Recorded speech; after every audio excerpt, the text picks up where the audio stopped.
네, 시청자 여러분 안녕하십니까? 수요일 아침 뉴스타트 2부 시작합니다. 윤석열 대통령 탄핵 심판이 막바지를 향해 가고 있습니다. 어제 7차 변론이 있었는데요. 오늘도 주요 뉴스로 전해드리겠습니다. 네, 경제 상황은 여전히 불확실합니다. 트럼프발 변수가 크게 작용하고 있는데요. 국내 경제 성장률 전망치 역시 줄줄이 하향 조정되고 있습니다. 이 시각 주요 뉴스부터 살펴보겠습니다. 윤석열 대통령 탄핵 심판 7차 변론에서는 부정선거 관련 질문이 집중됐습니다. 계엄 선포 전에 열린 국무회의의 성격을 놓고도 공방이 이어졌습니다. 대전의 한 초등학교에서 1학년 여학생을 살해한 40대 교사는 미리 흉기를 준비한 뒤 책을 주겠다며 아이를 유인한 것으로 확인됐습니다. 김하늘 양이 숨진 학교 앞에는 추모 행렬이 이어졌습니다. 국책연구기관인 KDI가 올해 우리나라의 경제 성장률 전망치를 1% 중반대로 하향 조정했습니다. 전국 불안과 통상 정책 변화 등을 주 요인으로 꼽았습니다. 정월 대보름인 오늘 서울을 비롯한 중부지방에 오전까지 강한 눈이 집중되겠습니다. 눈은 오후부터 그치겠고 밤에는 구름 사이로 보름달을 볼 수 있을 것으로 보입니다. 네, 뉴스타트 2부 본격적인 이야기로 들어가 보겠습니다. 윤 대통령 탄핵 심판 7차 변론 어제 진행됐습니다. 이번 변론에는 선관위 시스템 점검에 관여한 국정원과 선관위 관계자도 증인으로 나왔습니다. 역시 부정선거 의혹을 놓고 치열한 공방을 벌였습니다. 김태원 기자입니다. 윤 대통령 측은 재작년 선관위 보안 점검에 참여했던 국정원 전 차장을 신문하면서 당시 선관위 서버가 보안에 취약했고 외부 침투 가능성이 있었다는 점에 초점을 맞췄습니다.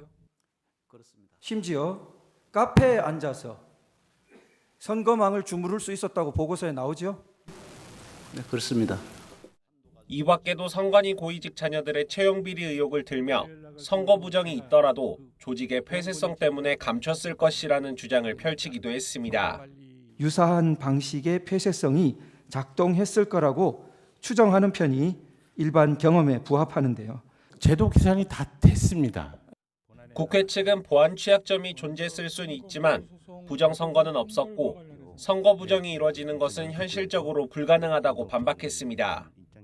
각각의 이해관계인들이 잔뜩 모인 곳에서 저런 투표 조작 사태가 벌어질 수 있다고 생각하십니까? 그러니까 이게 조금 저희들이 쉽게 동의 못하는 이 시나리오 구조거든요. 이어 정작 국정원도 부정선거가 이루어졌다는 증거는 찾지 못한 것 아니냐고 지적했습니다.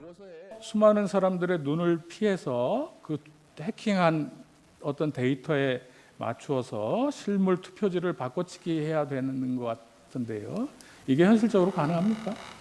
저는 부정선거에 대해서는 제가 말씀드리지 않겠습니다. 좋습니다. 예. 그것은 저희들이 본 부분이 아니기 때문에 윤 대통령 측은 계엄이 정당했다는 주장을 뒷받침하기 위해 부정선거 의혹을 따져볼 필요가 있다는 주장을 반복하고 있습니다. 하지만 헌재는 특정 선거구의 실제 투표자와 명부상 투표자 수가 일치하는지 대조해달라는 윤 대통령 측의 검증 신청을 재차 기각했습니다. YTN 김태원입니다. 방금 보신 것처럼 윤 대통령이 비상계엄 선포 이유 가운데 하나로 제기했던 게 중앙선거관리위원회의 시스템 보안 문제. 이 문제도 다시 도마 위에 올랐습니다. 하지만 어제 증인으로 출석한 선관위 사무총장은 시스템의 취약점은 이미 개선을 완료했다고 거듭 반박했습니다. 황보혜경 기자입니다. 윤 대통령은 지난해 12월 12일 담화문을 통해 선관위 시스템의 취약성을 지적했습니다. 국정원 직원이 해커로서 해킹을 시도하자 얼마든지 데이터 조작이 가능하였고 비밀번호도 아주 단순하여 1, 2, 3, 4, 5 같은 식이었습니다. 김용빈 선관위 사무총장이 국회 측 증인으로 출석한 7차 탄핵 심판에서도 이 부분이 쟁점으로 떠올랐습니다. 김 총장은 윤 대통령과 서울대 법학과 동기로 윤 대통령 취임 뒤 사무총장으로 임명됐습니다. 김 총장은 과거 선관위 서버 보안이 취약했다는 점은 인정하면서도 지난해 제22대 국회의원 선거를 치르기 전 개선을 마쳤다고 반박했습니다. 정부에서 상당한 돈을 지원해서 저희 선거 서버를 개선하였습니다. 선거 시스템 보안 자문단까지 꾸려서 그분들로 하여금 한 번 더 내부적으로 검증을 받고 22대 국선을 치른 바 있습니다. 점검 이후 취약한 비밀번호 변경이나 통합선거인 명부 DB 서버 접근 통제 강화 등을 조치했고 지난해 총선 전 2차례에 걸쳐 국가정보원과 합동으로 이행 여부 현장 점검도 시행했던 겁니다. CCTV 그 영상에 대해서 24시간 공개를 한다든지 수검표 제도를 도입한다든지 그런 절차를 취해 왔기 때문에 부정선거라고 생각하시는 국민들이 있으시다고 하는 그런 부분들이 총장으로서는 굉장히 안타까울 뿐입니다. 무엇보다 우리나라는 실물투표와 공개 수작업 개표 방식을 채택해 시스템이나 기계는 보조수단에 불과하다면서도 헌법재판소나 법원의 검증 요청이 있으면 선관위 서버는 물론 실제 투표자 수 검증에도 응할 수 있다고 덧붙였습니다. 이에 윤 대통령 측은 선관위 서버 검증 요구를 2차례 기각한 헌법재판소에 서버 검증 신청을 즉각 인용해달라고 재차 촉구했습니다. YTN 황보혜경입니다. 윤석열 대통령 측은 탄핵 심판에서 또 한 번 중국의 정치 공작 가능성을 언급했습니다. 이것도 계엄 선포의 이유니까 정당하다는 주장입니다. 간첩법 개정 보류의 책임을 야당으로 돌리기도 했는데 국회 측은 즉각 반발했습니다. 이경국 기자입니다. 윤석열 대통령은 이른바 반국가 세력의 위험성을 주장하며 하이브리드 전쟁이 안보 위협이 됐음을 강조해왔습니다. 전통적 전쟁의 정치 공작과 심리전이 더해진 개념인데 탄핵 심판에서도 같은 주장이 나왔습니다. 특히 대통령 측은 중국의 정치 공작, 선거 개입 가능성을 주장하며 계엄 선포 사유로 든 부정선거 의혹에 불을 지폈습니다. 중국인은 96만 2천 명으로 약 37%를 차지하고 있습니다. 하이브리드 전을 전개하기에 상당히 유리한 환경인 건 맞죠? 말씀드린 건 적절치 않은 것 같습니다. 중앙선관위 서버를 해킹해서 선거에도 영향을 미칠 가능성은 이론적으로는 존재하는 것이죠. 이에 국회 측은 윤 대통령이 과거 상반된 입장을 밝혔던 것을 꼬집으며 이 같은 주장으로 계엄을 정당화할 수 없음을 지적했습니다.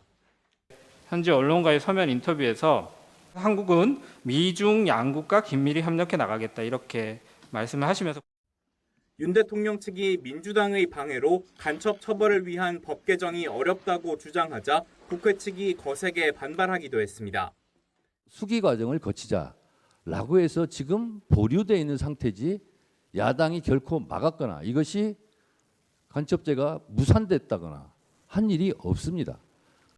이 간첩법은 문제가 많다는 얘기가 나온 지가 오래됐는데 아직도 계속 심사숙고하고 있는지 국회 측은 윤 대통령이 누구에게 정보를 받아 야당의 반국가 행위를 주장하는 거냐며 따져 묻기도 했습니다.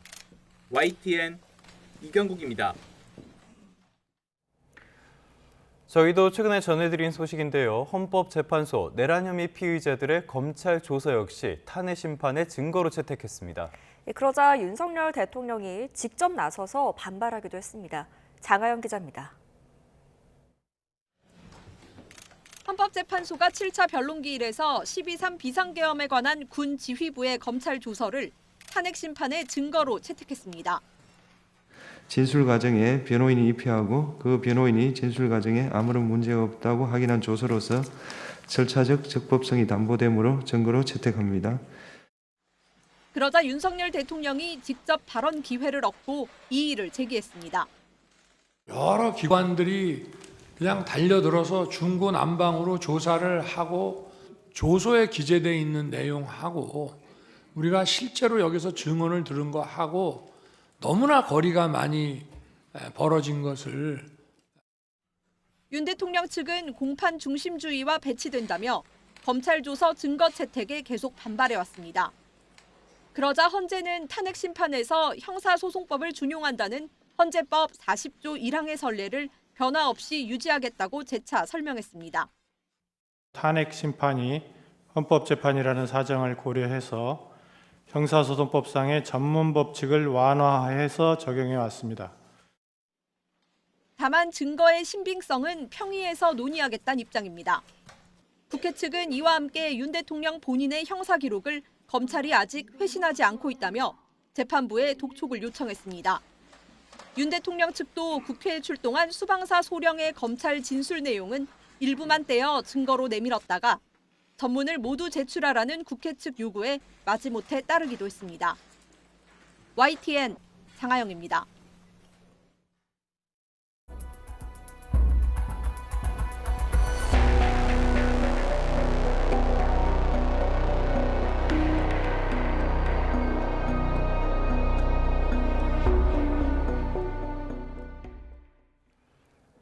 정말 많은 분들에게 아픔을 준 사건이 아닐까 싶습니다. 고 김하늘 양에게 흉기를 휘두른 교사, 우울증으로 질병 휴직을 냈다가 조기 복직한 것으로 조사됐습니다. 이번 범행을 저지르기 전 최근 동료 교사를 상대로도 폭력적인 성향을 보여서 교육청에 조사가 이루어졌지만 결국 이번 비극을 막지는 못했습니다. 이상공 기자입니다. 대전시교육청 조사 결과 김하늘 양을 살해한 혐의를 받는 교사는 오랜 기간 우울증을 앓아왔던 것으로 확인됐습니다. 이 때문에 수차례 병가를 사용했고 지난해 12월 9일부터는 6개월 질병휴직에 들어갔지만 불과 20여일 만에 조기 복직됐습니다. 일상생활이 가능할 정도로 회복됐다는 정신과 의사 소견서에 따라 복직이 결정됐다는 게 대전시교육청 설명입니다. 하지만 최근 컴퓨터를 파손하고 동료 교사를 폭행하는 등 폭력적인 성향을 보여온 것으로 파악됐습니다. 폭력 사태 이후 분리 조치가 필요하다는 의견이 나왔지만 조치는 해당 교사를 교감 옆자리에서 근무하도록 한 것뿐이었습니다. 질병휴직위원회라든가 질환교원심의위원회 등이 있는데요. 이것을 과도하게 작동시킬 경우에는 각종 어떤 침해의 소지가 있습니다. 유족은 누구나 범행 대상이 될 수 있었다며 분통을 터뜨렸습니다. 학교에서 선생이 학생을 죽이는데 그 어떤 부모가 안심하고 학교를 보낼 수 있습니까? 외부인도 아니고 정교사가 제 딸을 죽였습니다. 학부모들도 교육당국의 대처가 이해할 수 없다는 반응을 보였습니다. 병력이 있으면 명확하게 그거를 바로 잡고 이렇게 복직이 시키지 말아야 되는데 교육청에서 바로 잡아줬더라면 이런 일이 일어나지 않았을 텐데. 가장 안전해야 할 학교에서 벌어진 참담한 비극에 시민들은 큰 충격에 빠졌습니다. 시교육청은 오는 14일까지를 애도기간으로 정하고 관내 학교를 대상으로 애도교육도 진행하겠다고 밝혔습니다. 또 교직원과 학생을 대상으로 긴급 심리상담 등을 진행하고 재발방지 대책을 마련하겠다고 약속했습니다. 경찰청과 협력하여 사고 원인을 면밀히 파악하고 앞으로 교육 현장에서 이러한 불의의 사고가 다시 생기지 않도록 해당 학교도 재량 휴업 기간을 사흘 연장하고 다음 주부터 재학생들을 등교시키기로 했습니다. YTN 이상곤입니다.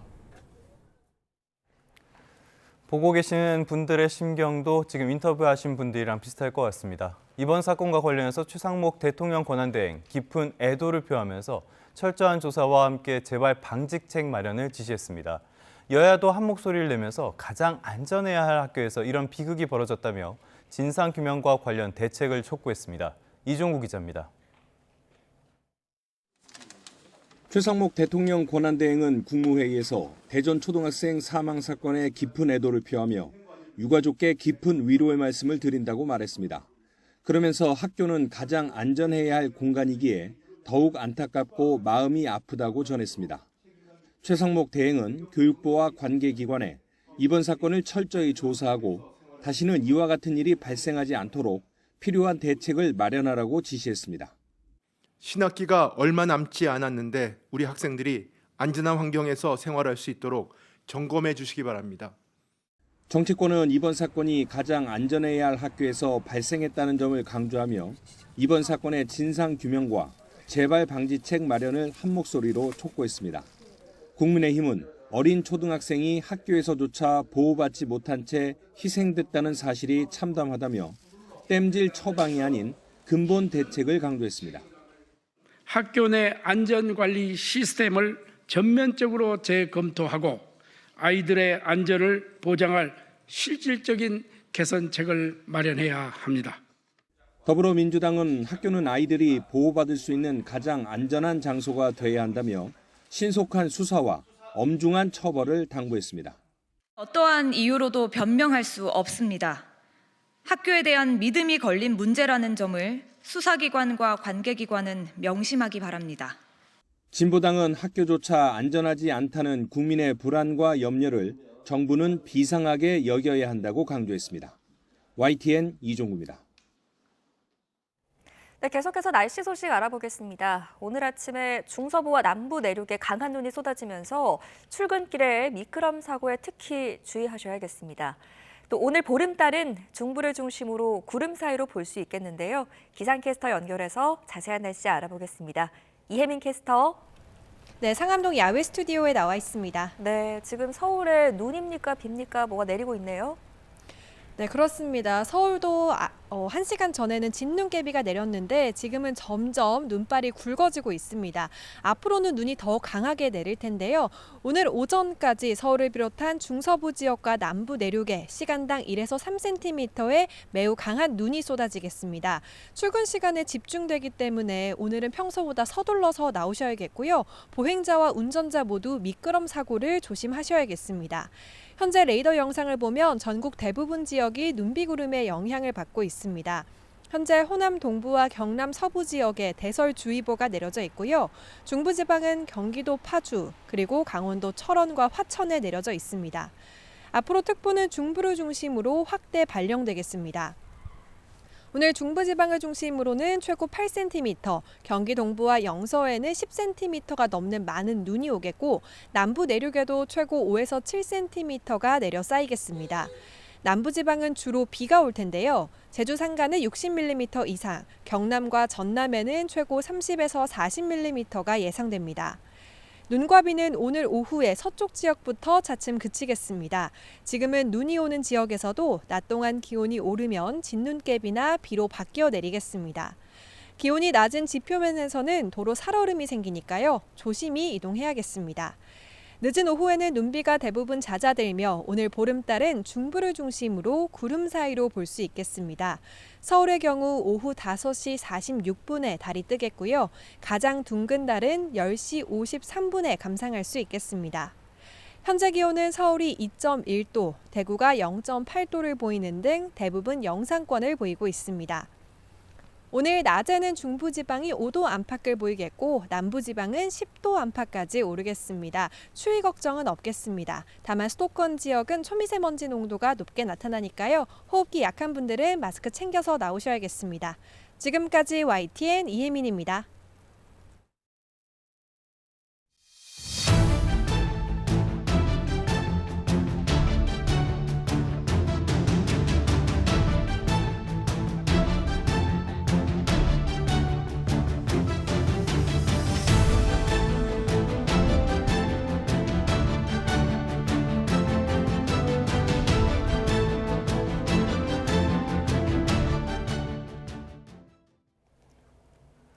윤석열 대통령 탄핵 심판 어떻게 진행되고 있을까요? 어제 진행된 탄핵 심판 7차 공개 변론에서 국회 측은 윤석열 대통령이 정치적 상대를 제압하기 위해 비상계엄을 악용했다고 비판했습니다. 네, 이에 대해 윤 대통령은 대화하려고 했지만 야당 측이 자신을 적대시하고 또 정권 파괴를 위해 탄핵을 남발했다고 주장했습니다. 신윤정 기자가 전하겠습니다. 탄핵 심판 7차 변론에서 국회 측은 먼저 윤석열 대통령이 지적한 야당의 입법 독재는 비상계엄 선포의 원인이 될 수 없다고 밝혔습니다. 탄핵 소추는 국회의 고유 권한으로 헌재와 선거를 통해 심판받아야 할 대상이며 올해 예산 삭감도 총액 대비 0.6%에 불과하다고 주장했습니다. 국가 비상사태는커녕 국정 마비도 없었던 만큼 비상계엄 선포가 위헌이라고 지적한 겁니다. 오히려 윤 대통령이 독선의 정치를 이어오다가 비상계엄을 악용했다고 강공을 펼쳤습니다. 야당의 입법 독재로 인한 국가 비상사태 주장은 허구이며 이 수단을 정치적 상대를 제압하기 위한 수단으로 악용하였습니다. 윤 대통령은 발언 기회를 얻자 곧바로 반격에 나섰습니다. 시정 연설 당시 박수는커녕 시위를 벌이거나 사퇴를 요구하는 등 대화와 타협의 기본을 안 지킨 건 야당이었다는 겁니다. 얘기 듣고 박수 한번 쳐주는 것이 대화와 타협의 기본인데 심지어는 빨리 사퇴하세요. 이런 의원들도 많았습니다. 예산안을 놓고 셧다운까지 벌어지는 미국도 타협을 통해 문제를 해결한다고 설명하며 핵심 예산을 일방삭감에 통과시킨 건 지난해 12월이 유일하다고 지적했습니다. 그런데도 미국 국빈 방문에 민주당 의원들의 동행을 제안하는 등 야당을 설득하기 위해 노력했다며 야당의 탄핵 남발의 목적은 정권 파괴라고 직격탄을 날렸습니다. 현대사에서 볼 수 없는 이런 줄탄핵이라고 하는 것은 그냥 이 정권을 파괴시키는 것이 우리의 목표라고 하는 것을 명확히 보여주는 겁니다. 이상민 행정안전부 장관도 윤 대통령 비상계엄 선포를 온몸으로 막았어야 하는 게 아니냐는 국회 측 질의에 온몸을 바쳐 막을 대상은 무차별 탄핵을 남발하고 국정을 혼란에 빠뜨리는 사람들이라며 윤 대통령에게 힘을 보탰습니다. YTN 신윤정입니다. 헌법재판소는 증인으로 출석한 이상민 전 행정안전부 장관을 향해 비상계엄 선포 전 국무회의에 대한 절차적 흠결에 대해 따져 물었습니다. 윤 대통령은 한덕수 국무총리가 당시 국무회의가 간담회 형식이었다, 이렇게 진술한 데 대해 발언권을 얻어서 직접 반박하기도 했습니다. 백정유 기자입니다. 헌법재판관들은 이상민 전 행정안전부 장관을 상대로 비상계엄 선포 전 열린 국무회의에 대한 질문을 이어갔습니다. 비상계엄 선포가 국무회의에서 심의, 의결을 거치지 않아 절차적 위법성이 있다는 지적이 잇따른 데 따른 것입니다. 이 말이 맞나요? 개회선언 없었다, 안건에 대한 설명 없었다, 폐회선언 없었다. 개회선언은 당연히 없었고요. 일단 안건 자체는 그 자리에 있는 사람들이 다 알고 있는 상황이었고요. 근데 증인께서는 네. 이게 지금 국무회의라고 생각을 하셨던 건가요? 그 자리에 있었던 분들은 국무회의를 한다는 걸 다 알고 있었고요. 그 의사 정족수인 11명이 되기까지 기다린 이유가 과연 무엇인지 제가 묻고 싶습니다. 이 전 장관은 비상계엄 당일 국무위원들이 모여 논의했기 때문에 국무회의로서 실체적 요건을 갖췄다며 윤 대통령을 적극 엄호하고 나섰습니다. 당시 국무회의에 참석한 한덕수 국무총리와 다른 국무위원들의 증언과는 배치되는 주장입니다. 윤 대통령도 직접 발언 기회를 얻어 마찬가지로 국무회의 정당성을 강조했습니다. 한 총리가 수사기관 조사에서 계엄 선포 전 국무회의는 간담회와 비슷한 형식이었다는 진술을 한 데 대해서도 적극적으로 반박했습니다. 도대체 국무위원이 대통령실에 그러면 뭐 간담회 하러 오거나 뭐 놀러 왔다는 것은 말이 안 되는 얘기입니다.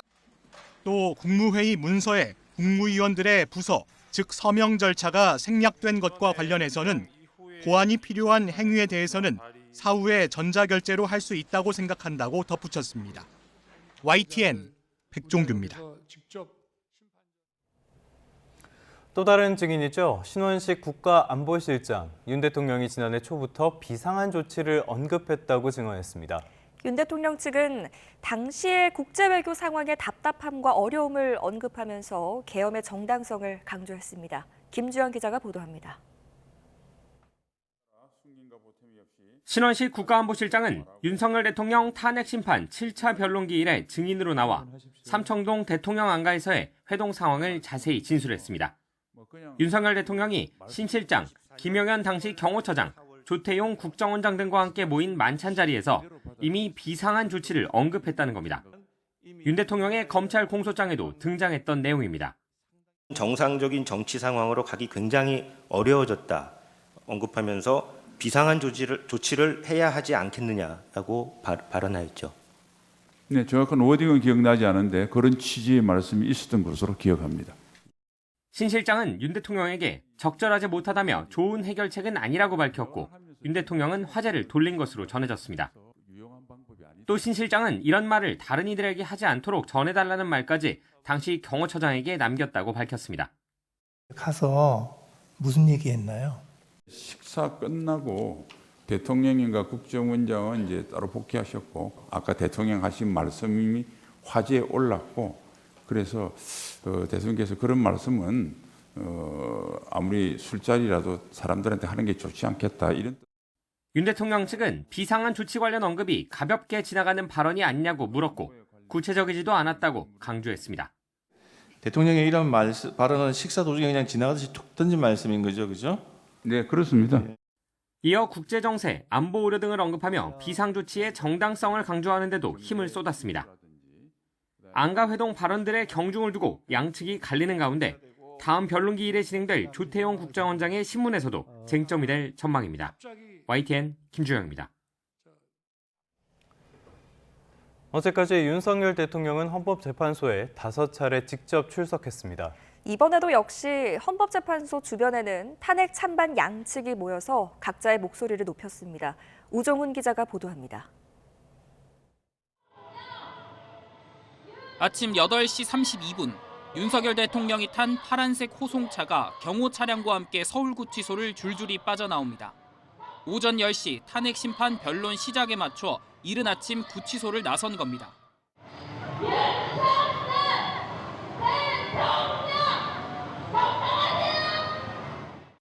경호를 위해 일부 도로가 통제된 가운데 헌법재판소에 도착하기까지 28분이 걸렸습니다. 지지자들은 헌재 주변에 모여 태극기와 성조기를 들고 윤 대통령 석방을 거듭 촉구했습니다.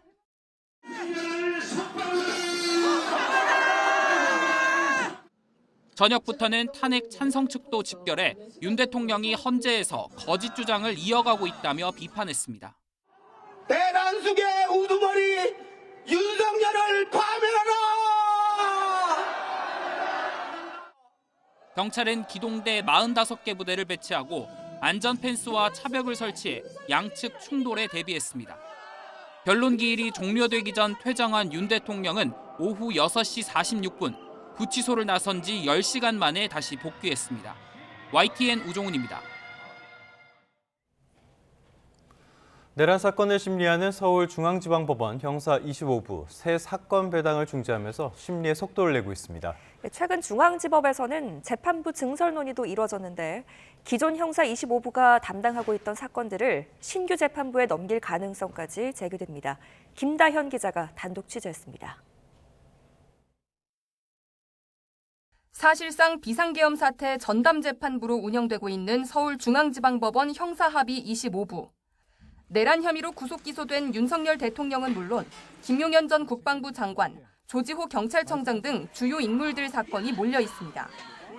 서울중앙지법은 지난달 31일 윤 대통령 사건을 배당한 이후부터 형사 25부의 새 사건 배당 중지를 결정했습니다. 적시 처리가 필요한 중요 사건을 배당받은 재판부에 대해 일반 사건의 배당을 중지하거나 적게 할 수 있다는 대법원 예규에 따른 조치입니다. 적시 처리 필요 사건이란 처리가 지연될 경우 불필요하게 사회 전체에 소모적 논쟁을 불러일으키는 사건 등을 말하는데 그만큼 중앙지법이 사안의 중대성과 파급 효과를 고려해 신속한 재판에 나선 것으로 풀이됩니다. 최근 서울중앙지법은 판사회의에서 형사합의부 업무가 가중됐다는 판단에 따라 재판부 신설 논의를 하기도 했습니다. 이에 따라 기존 형사 25부가 가지고 있던 사건을 신설 재판부에 넘기고 내란 사건 심리에 속도를 낼 가능성도 제기됩니다. YTN 김다현입니다.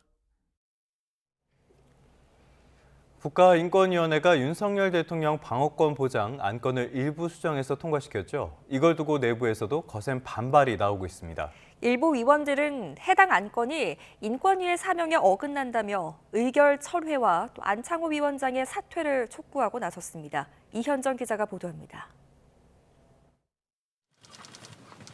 국가인권위원회가 윤석열 대통령 방어권 보장 안건을 일부 수정 의결한 뒤 후폭풍이 거셉니다. 인권위는 헌법재판소장에게 대통령 탄핵 심판 과정에서 적법 절차 원칙을 준수하라는 의견을 표명하기로 했는데 반대표를 던진 남규선, 원민경, 소라미 위원이 긴급 기자회견을 열고 의결 철회를 요구했습니다. 인권을 침해하고 민주주의 원칙을 훼손한 윤석열 대통령을 옹호하는 것을 내용으로 삼아 위법 부당하다. 이 같은 안건을 의결한 건 인권위 사명에도 어긋나는 만큼 안창호 위원장이 책임지고 물러나야 한다고 주장했습니다. 집요하게 다수의 위원이 한 위원을 상대로 해서 질문을 한다거나 그리고 대답을 끝까지 강권했던 절차가 좀 적법했는지. 인권위 직원 50여 명도 입장문을 내고 인권위의 반인권적 행보를 더는 두고 볼 수 없다며 의결에 반발했습니다. 국가인권위원회는 위헌 위법적인 계엄을 일으킨 대통령의 인권만 보호하겠다고 만천하에 공표하고야 말았습니다. 윤 대통령 방어권 보장안에 반대해온 인권위원 4명은 오는 17일까지 반대 의견을 정리해 제출하겠다고 밝혔습니다. 시민단체 국가인권위 공동행동도 기자회견을 열고 해당 안건은 인권위가 보호해야 할 일반 시민의 권리와 무관하고 권력자인 대통령 탄핵 심판에 인권위가 개입하는 것이라며 비판했습니다. YTN 이현정입니다.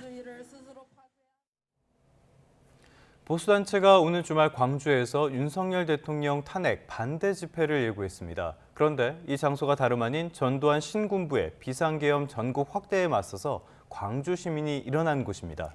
광주광역시가 극우 세력의 반헌법적 집회는 절대 불가하다라는 방침을 세운 가운데 시민단체와 기독교계에서도 강력하게 반발하고 나섰습니다. 오선열 기자입니다.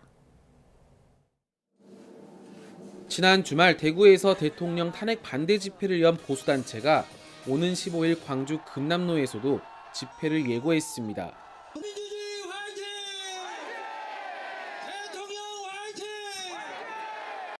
광주 시민단체는 즉각 성명서를 내고 대통령 탄핵 반대 집회는 불법 계엄을 정당화하는 행위라고 비판했습니다. 광주 지역 기독교계도 탄핵 반대 집회 철회를 요구했습니다.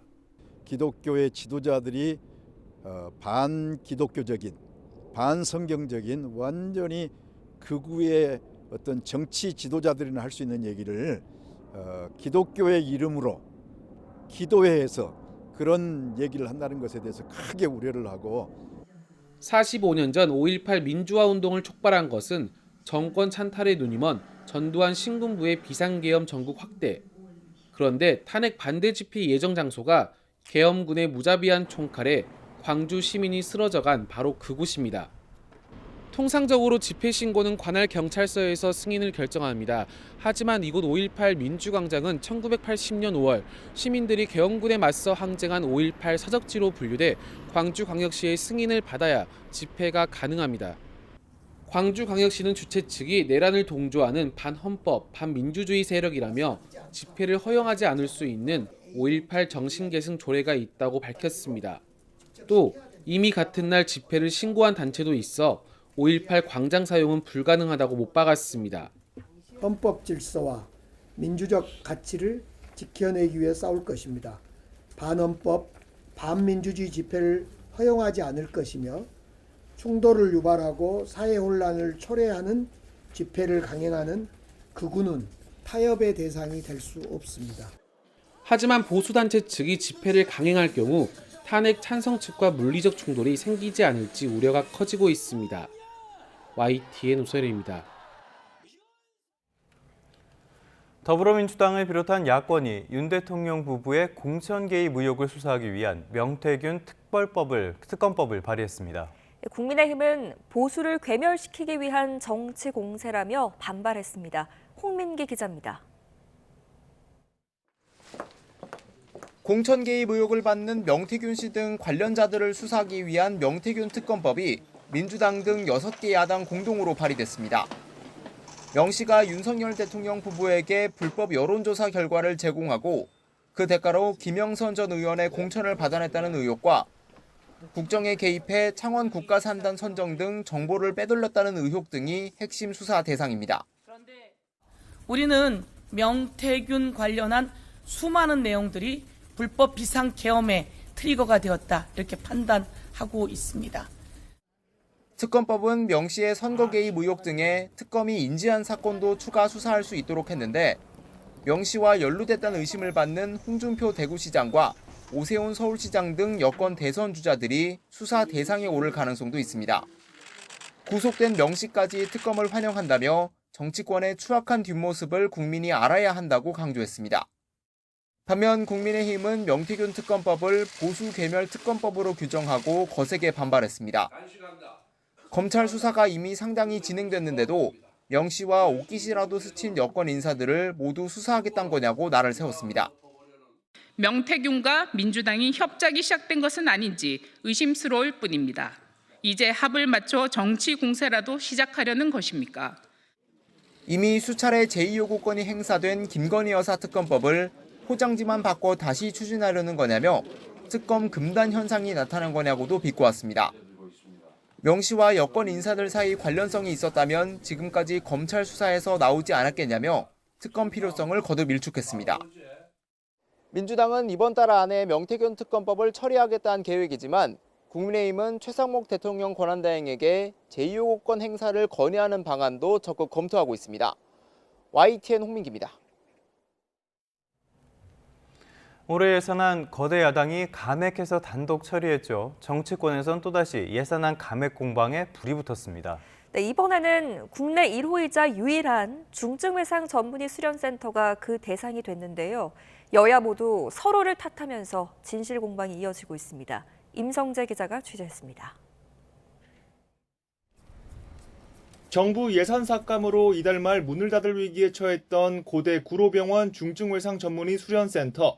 서울시는 재난관리기금 5억 원을 투입해 센터 유지를 도왔습니다.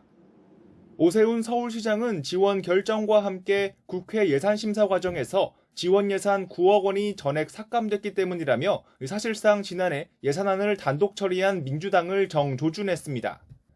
국회 보건복지위원회를 주도하는 민주당 측은 명백한 거짓말이라며 즉각 반발했습니다. 애초 국회에 제출된 관련 정부 예산안은 기획재정부 선에서 가로막혀 영원이었다는 점을 상기시킨 겁니다.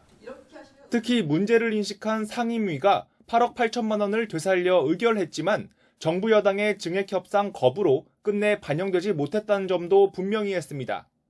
이에 오 시장은 재차 예산의 최종 책임은 입법기관인 국회에 있다는 점을 부각했고 민주당은 검찰 특수활동비 감액 등에 반발해 증액 협상에 나서지 않은 주체가 누구냐고 따져 물었습니다. 자신이 틀렸다는 것을 알게 되고 나서도 반성하지 않을 뿐만 아니라 윤석열 정부에 대해서는 단 한마디 비판도 하지 않고 있습니다. 비겁하기 짝이 없습니다. 여기에 국민의힘까지 예산 삭감의 폐해를 여권에 뒤집어 씌우지 말라며 오 시장 엄호에 나서면서 수련센터를 둘러싼 공방은 계속되는 분위기입니다. 폐해에 대해 책임을 여권에 뒤집어 씌우려는 것도 민주당입니다. 뻔뻔하기 이를 데 없습니다. 그야말로 망국적 예산 빌런이 따로 없습니다. 정치권에선 민주당 주도로 2025년 예산안이 감액 처리된 것도 맞고 국회가 증액심사 등을 반영 못한 이면엔 정부 여당 역시 책임에서 자유롭지 못하다는 지적이 동시에 나옵니다. 결국 협치가 실종된 초유의 감액 예산안 처리에 부작용이 나타난 거란 지적인데 향후 여야의 추경 편성 논의에서 구멍을 메워야 한다는 목소리가 적지 않습니다. YTN 임성재입니다.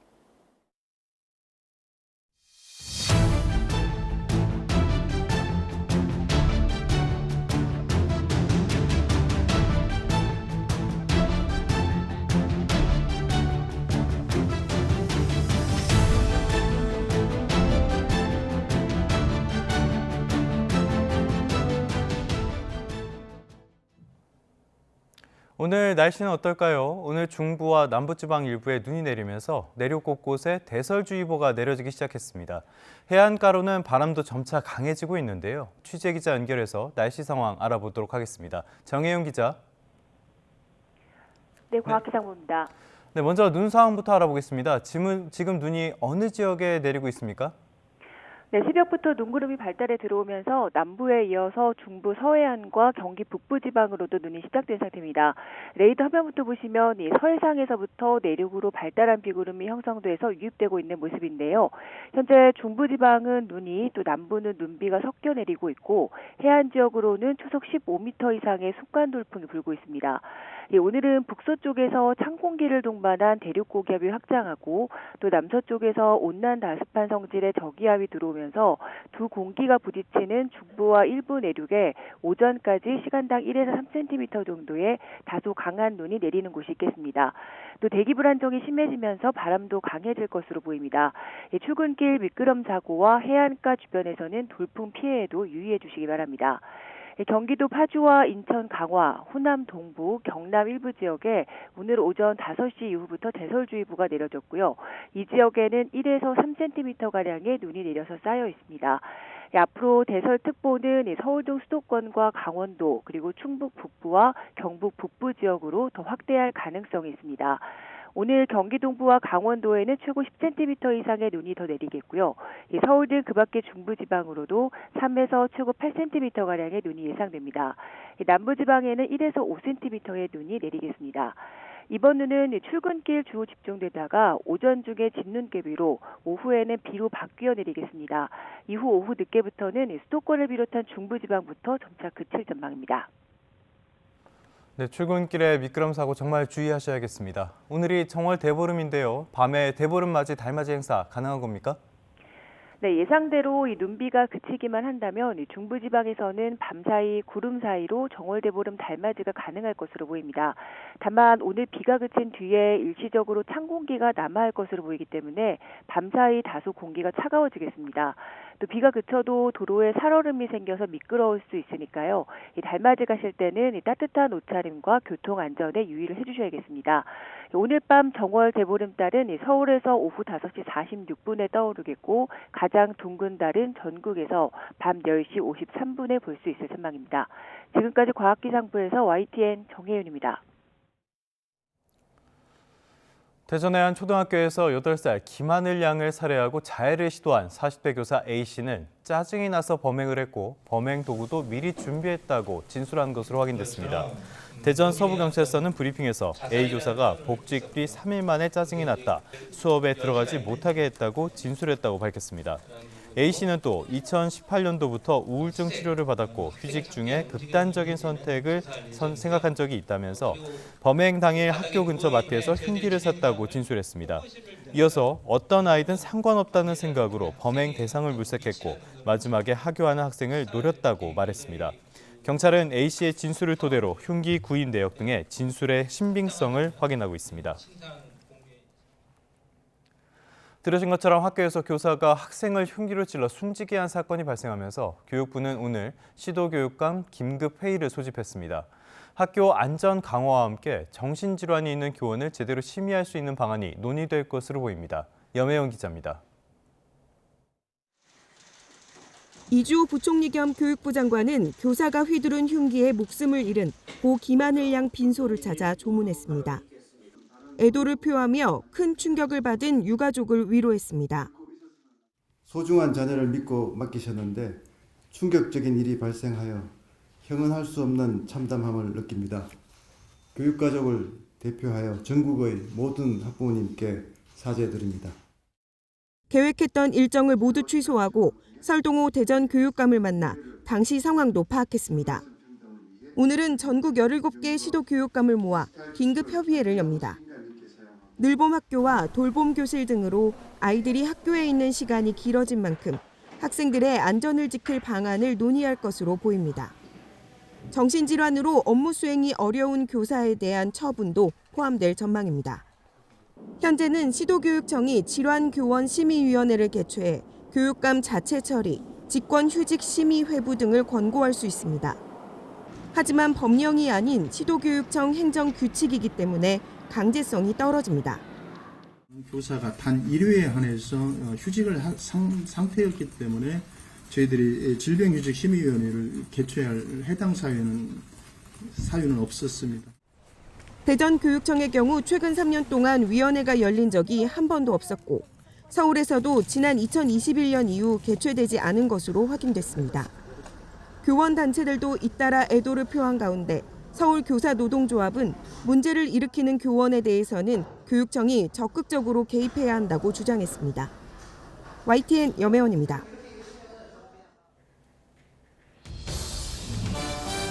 지난해 주요 시중은행의 잠재적인 부실 대출이 7조 1,115억 원으로 1년 전보다 8,230억 원 급증한 것으로 나타났습니다. 고령화 시대에 노년층 의료비 보장을 강화하기 위해 실손보험 가입과 보장 나이가 확대됩니다. 인스타그램이 간담회를 열고 지난달부터 아시아 지역에 차례로 도입한 10대 보호를 위한 청소년 계정의 취지와 기능을 소개하고 본격적인 홍보 활동에 나섰습니다. 한국소비자원이 세탁물의 표면 반사율을 측정하는 시험 결과를 발표했는데 세탁기와 건조기가 함께 있는 일체형 세탁 건조기의 세탁 성능이 드럼 세탁기보다 우수한 것으로 나타났습니다. SPC 삼립이 내일부터 보름달과 꿀호떡, 포켓몬빵 등의 가격을 100원씩 올린다고 밝혔습니다. 스타벅스 코리아는 지난해 디카페인 아메리카노 판매량이 처음으로 아메리카노 중 10% 넘는 비중을 차지했다고 밝혔습니다. 지금까지 경제 한 줄 뉴스였습니다. 다음 소식입니다. 요즘에 이른바 로또 청약이라는 말 뉴스나 신문상에서 많이 보입니다. 그러니까 당첨만 되면 큰 시세 차익을 기대할 수 있다는 건데요. 과열 논란이 커지다 보니 무순위 청약 제도가 앞으로는 달라지게 됐습니다. 일단은 집이 있는 사람은 신청할 수가 없고요. 무순위 청약이 나오는 지역의 상황에 따라서 거주 여건도 탄력적으로 적용됩니다. 박기환 기자입니다. 마지막 줍줍으로 불린 힐스테이트 세종 리버파크 무순위 청약. 당첨만 되면 3, 4억의 시세 차익을 얻을 수 있다는 말에 세 가구 모집에 120만 명이 몰렸습니다. 앞서 지난해 7월 동탄역 롯데캐슬은 한 가구 모집에 294만 명이 신청하면서 홈페이지가 마비되며 역대 최고 기록을 쓰기도 했습니다. 이처럼 로또로 불리는 무순위 청약 과열이 가라앉지 않자 국토교통부가 대책을 내놨습니다. 먼저 무순위 청약 대상을 무주택자로 제한해 집이 있는 사람은 신청할 수 없도록 했습니다. 과도한 경쟁을 막겠다는 취지인데 실제로 동탄역 롯데캐슬의 경우 신청 가구의 40%는 유주택자였다는 게 국토부의 설명입니다. 거주지 요건도 탄력적으로 운영하기로 했습니다. 만약 시세 차익이 큰 지역에서 무순위 청약이 나온다면 지방자치단체장은 해당 지역에 사는 사람만 신청하도록 제한할 수 있습니다. 대신 미분양이 우려되는 지역이거나 부동산 침체기라면 신청자의 거주지 요건을 자유롭게 넓힐 수 있습니다. 지역 여건과 주택시장 등 제반 상황을 종합 고려하여 거주지역 요건을 해당 광역지자체, 광역권, 전국 등 3단계 범위로 부여할 수 있게 되겠습니다. 정부는 이와 함께 인기단지 청약 때 부양가족 가점을 받기 위해 위장 전입을 하는 사례에 대해 핀셋 검증을 예고했습니다.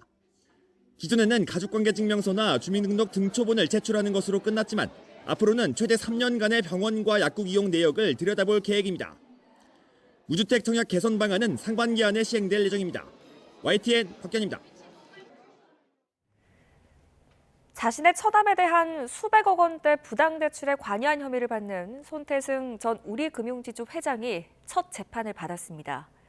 검찰은 손 전 회장이 처남과 경제적으로 긴밀한 관계 속에 범행을 공모했다고 주장했는데 손 전 회장 측은 구체적인 입장을 밝히지 않았습니다. 윤웅성 기자입니다. 처남에게 500억 원 넘는 부당대출을 해주는 데 관여한 혐의를 받는 손태승 전 우리금융지주 회장의 첫 재판이 열렸습니다. 손 전 회장은 법원에 출석하면서 혐의 인정 여부 등을 묻는 취재진에게 아무 답도 하지 않았습니다. 부당대출 혐의 인정하시나요? 대출 금액이 늘었는데 이에 대해서 하실 말씀 없을까요? 검찰은 손 전 회장이 처남인 김모 씨와 과거부터 다수 금전 거래를 하고 부동산을 함께 매수하는 등 긴밀한 관계에서 범행을 공모했다고 주장했습니다. 검찰은 처남 김 씨가 수수료를 받고 대출을 알선하면 일부 우리은행 직원들은 부실한 걸 알면서도 부당대출을 해줬다고 말했습니다. 그 대가로 손 전 회장이 인사권을 이용해 이 직원들을 승진시켜줬다고 검찰은 강조했습니다. 검찰은 그렇게 승진한 직원 가운데 인사평가에서 100명 중 99등을 한 경우도 있었다고 밝혔습니다. 손 전 회장 측은 아직 검찰 자료를 검토하지 못했다며 공소 사실에 대해 입장을 밝히지 않았습니다. 다만 손 전 회장 변호인은 재판을 마친 뒤 기자들과 만나 공소 사실을 다 자백하고 인정하는 입장은 아니라고 말했습니다. 손 전 회장은 처남이 운영하는 회사 등에 517억여 원을 부당대출하는 데 관여하고 그 대가로 고가의 승용차를 받은 혐의로 불구속 기소됐습니다. 대출금 가운데 433억 원은 아직 변제되지 않은 것으로 조사됐습니다. 이런 가운데 최근 금융감독원은 정기검사 결과 손 전 회장 친인척 관련 부정대출 금액이 공소장에 적힌 것보다 200억 원 이상 많은 730억 원에 달한다고 밝혔습니다.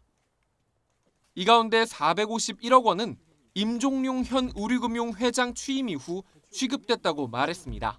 YTN 윤홍성입니다. 2월 12일 수요일 미리 보는 오늘입니다.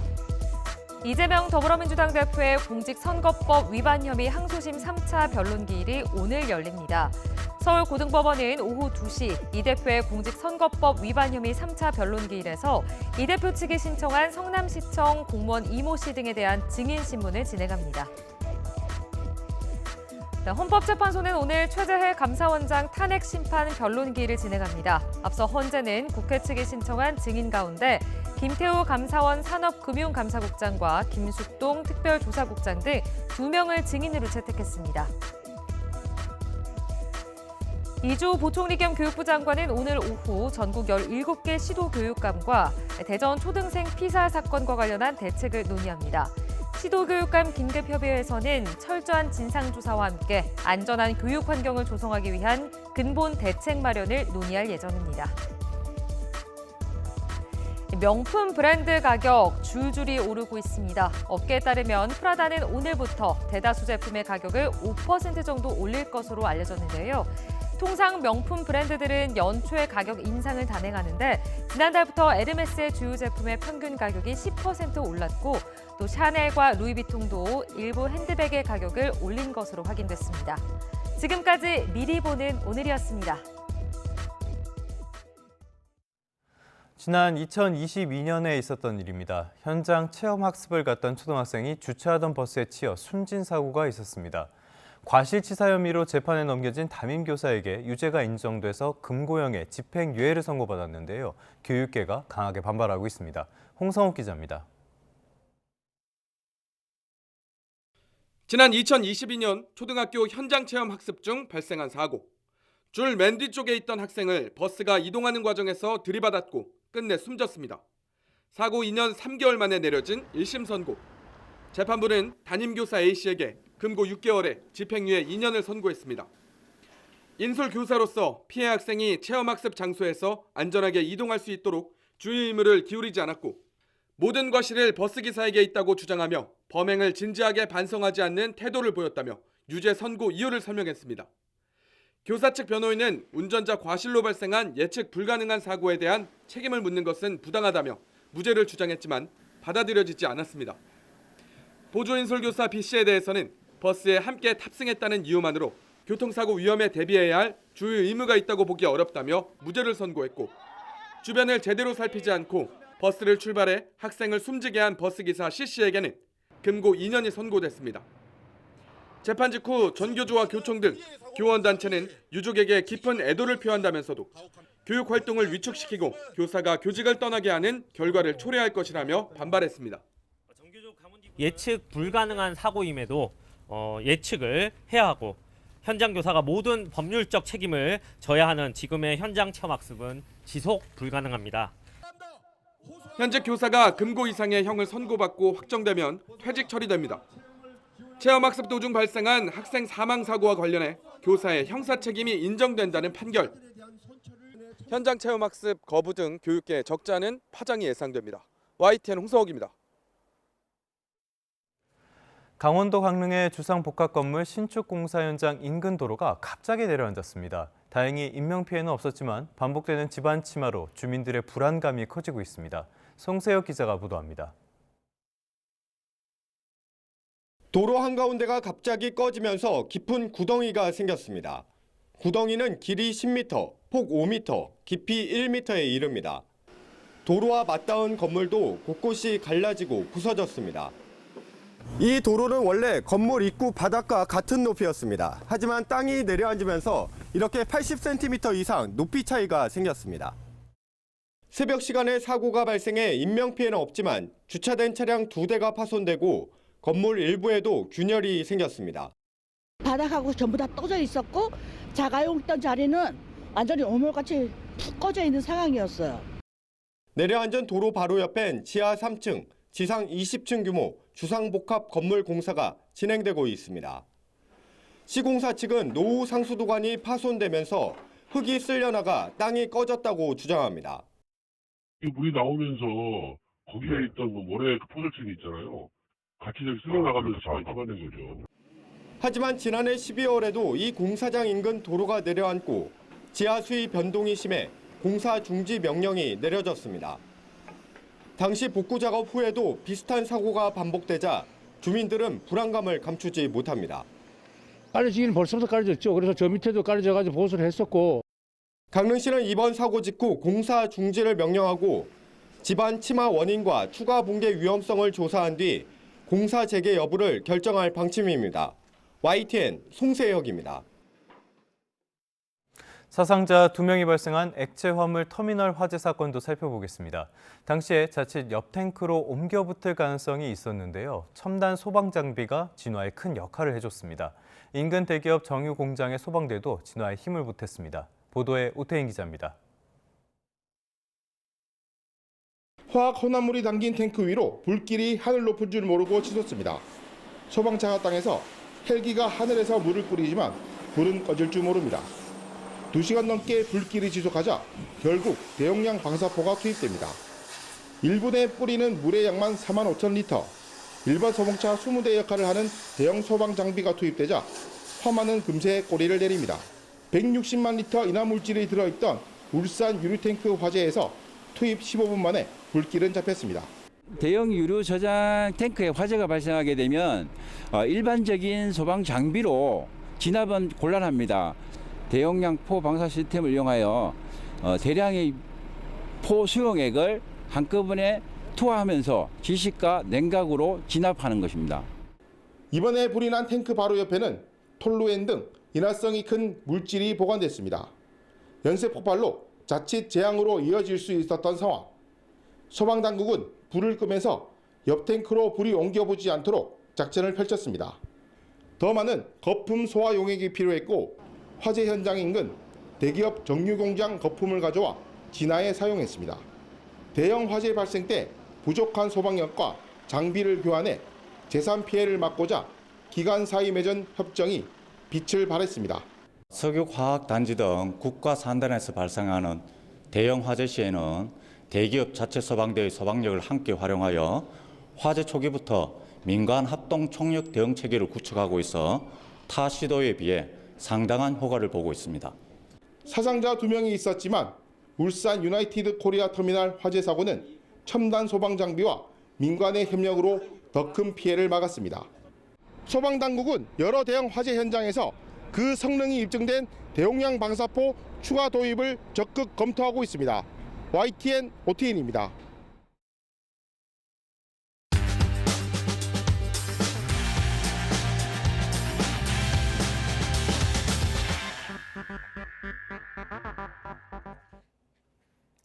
(2월 11일) 수요일 스타트 브리핑 시작합니다. 먼저 한국일보입니다. 현직 대통령이 계엄을 선포한 뒤 구속 기소되고 또 파면의 갈림길을 선 초유의 사태. 학교 선생님들은 어디에 말도 못하고 소가리를 하고 있다고 합니다. 학생들이 계엄과 탄핵 관련 질문을 쏟아내는데 뭐라고 답을 해줘야 할지 입을 열기가 어렵기 때문입니다. 선생님들은 정치적 중립을 어겼다, 편향됐다는 낙인이 찍힐까 봐 걱정을 합니다. 선생님은 탄핵 찬성해요, 반대해요? 라고 묻는 아이들의 질문에 선생님은 말할 수가 없어 라고 답할 수밖에 없고요. 그럼 왜 말을 못해요? 라는 학생들의 반문에 다시 한번 말문이 막힌다는 겁니다. 교직사회는 적절한 교육 없이는 학생들이 현재 정치 상황을 이해하기 어렵다고 입을 모읍니다. 학교에서 제대로 된 교육이 이루어지지 않는 동안 아이들은 유튜브와 정치 커뮤니티 등을 통해서 왜곡된 정보에 노출될 위험이 커집니다. 이런 상황이 심각해지자 최근 경기교사노조는 성명을 냈습니다. 교사에게 침묵을 강요하는 사회에서 학생들은 유튜브 등을 통해 정치를 음성적으로 배울 수밖에 없다고요. 전문가들은 당국이 방관하지 말고 교육 현장에 적절한 가이드라인을 줘야 한다고 지적합니다. 교사들의 부담은 줄고 학생들의 궁금증도 올바르게 해소될 수 있는 현실적 대책이 필요해 보입니다. 다음 중앙일보입니다. 길어지는 고물가와 경기 침체로 불황형 소비가 늘고 있습니다.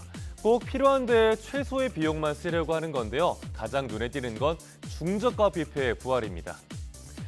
IMF 외환 위기를 겪으며 혜성처럼 등장한 중저가 뷔페. 소득 수준이 높아지고 경제가 성장하면서 매장 수가 확 줄었었는데요. 요즘 같은 불황에 인당 2만 원 정도면 다양한 요리와 디저트까지 실컷 먹을 수 있어서 다시 인기입니다. 뷔페뿐만 아니라 중고 제품의 수요도 늘고 있습니다. 대표적인 중고거래 플랫폼 당근마켓의 거래량은 작년에만 6,400만 건을 넘겼습니다. 실적도 역대 최대고요. 또 기능엔 이상이 없지만 외관에 흠집이 있거나 한 번 팔렸다가 반품된 리퍼 제품도 인기를 끄는 중입니다. 휴대폰과 도서 전집, 안마의자와 노트북 등이 특히 잘 팔리는 품목들입니다. 몇 년 전만 해도 플렉스, 욜로가 유행이었는데 길어지는 불황에 어느새 자취를 감췄죠. 가성비 외식과 중고 리퍼 제품의 인기 등 불황형 소비 심리는 당분간 계속 이어질 걸로 보이네요. 마지막 조선일보입니다. 요즘 어둡고 무거운 뉴스가 많은데 오랜만에 미소가 지어지는 소식입니다. 1946년에 국민학교를 졸업하고 중학교 졸업장을 손에 쥐기까지 79년이 걸린 93세 김옥순 할머니 이야기인데요. 영어 단어 외우는 게 재밌으시다는 김옥순 할머니, 지난달 졸업식에서 Hello, I'm 옥순 김 from 신길동이라면서 소감을 밝혔습니다. 김 할머니는 3년 전 서울 영등포에 있는 문해교육기관인 늘푸름학교의 문을 두드렸습니다. 만학도들이 교육과정을 이수하면 검정고시 없이도 초등학교와 중학교 학력 인증을 받을 수 있는 곳입니다. 18살에 결혼해서 5자녀와 손주들을 돌보느라 공부를 못했던 김 할머니는 90이 넘은 나이에도 일주일에 나흘씩 늘푸름학교에서 국영수 등 과목을 3년 동안 공부하셨다고 합니다. 김 할머니는 올해 서울 문해교육기관 졸업생 570명 가운데 최고령입니다. 정말 부디할 때만 빼고 사실상 개근을 하고 또 누구보다 열심히 수업을 들으면서 중학교 졸업장을 받게 됐습니다. 방학 때도 집에서 공책을 펴고 영단어와 문장을 쓰셨다고 합니다. 최근엔 영등포구청에서 운영하는 영어 교육 프로그램에 등록했다는 김 할머니, 지역사회의 형편이 어려운 어린이들에게 책을 읽어주는 할머니가 되고 싶다는 꿈을 밝혔습니다. 김 할머니는 오늘 서울교육청이 주관하는 문해교육기관 졸업식에서 우수 학습자상을 받을 예정입니다. 늙었다, 늦었다라고 생각하지 말고 그냥 열심히, 꾸준히 하면 다 할 수 있다는 할머니의 말이 모두에게 울림을 주네요. 2월 12일 아침 신문 살펴봤습니다. 지금까지 스타트 브리핑이었습니다. 네, 뉴스타트 3부 잠시 후에 계속됩니다.